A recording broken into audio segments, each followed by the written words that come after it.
If you've ever thought of buying a smart vacuum, you should definitely hold off until you hear the story an engineer shared on GitHub.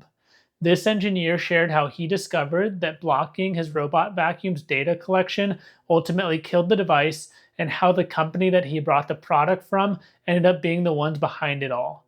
And the worst part of it all is that many of the smart home devices you likely have in your home have the same features built in.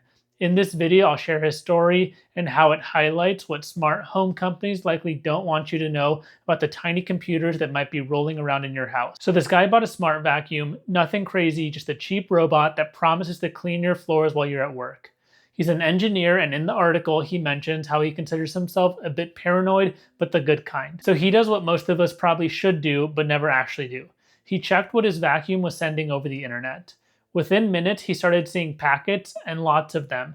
Streaming to servers halfway across the world, his vacuum was constantly talking to the manufacturer, sending logs and data that he never agreed to share. So he thinks, you know what, I'll just block that, and this is the first step in him figuring out how deep this rabbit hole really goes. A few days later, the vacuum just died. It wouldn't turn on, so he decides to send it into the service center. He eventually gets a response, and they say the vacuum works fine, and they're going to send it back to him. It works fine for a few days, and then it dies again. This happens over and over again. He's shipping it out, they fix it, it works briefly, and then it dies. He begins to feel like he's losing his mind, and begins to wonder how blocking an IP address could potentially be killing this vacuum that's supposed to be working offline. Eventually, the service center gives up and tells him that his vacuum is out of warranty. At this point, he's $300 down the drain, but this is where it gets interesting. With nothing left to lose, he grabs a screwdriver and tears the thing apart. And what he finds inside finally begins to unwrap the mystery. It's not just a vacuum, it's a full computer on wheels. Inside there's a Linux operating system, cameras, LiDAR sensors, gyroscopes, basically everything you'd find in a self-driving car, but smaller, cheaper, and in his living room. He reverse engineers the whole thing, traces every wire, documents every chip, even rebuilds the control system from scratch using a Raspberry Pi. He then plugs into the USB debug port and finds something truly shocking. Root access is wide open. There's no password, no security. All that's needed is to plug in, and he has access to everything.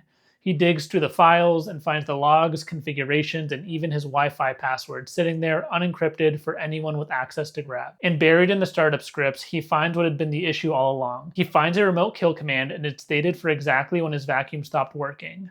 Someone or something had remotely bricked his device, and they had done it on purpose. And here's the thing that should really make you concerned. The manufacturer installed software that gives them remote root access to the device. They can run any command, install any script, do literally anything without you knowing. And when this guy blocked their data collection, they used that power to shut him down. Was it intentional punishment? Was it automated enforcement? It's tough to know, but the result is the same. A company remote disabled a product he paid for because he wanted privacy. And this isn't just one sketchy brand. The same hardware is inside vacuums from numerous other manufacturers. We're talking about dozens of popular smart vacuums, all likely capable of the same exact thing. Think about it. For anyone with a robot vacuum, there's a device in their home with a camera, a microphone, and wheels constantly mapping their house, uploading data, and connected to a company that can control it remotely. This brings me to what I believe is the true cost of smart home devices. People choose to trade convenience for privacy every single day. Smart speakers that listen to every word, cameras that watch your front doors, vacuums that map our homes, and we think, what's the big deal? I have nothing to hide. But here's the truth. These devices aren't just collecting data. They're giving strangers access to your home. Companies you don't know in countries you've never visited with the power to see your floor plan, your daily schedule, and in some cases disable the stuff whenever they want. This engineer lost his warranty, but he won back control. He now runs his vacuum completely offline.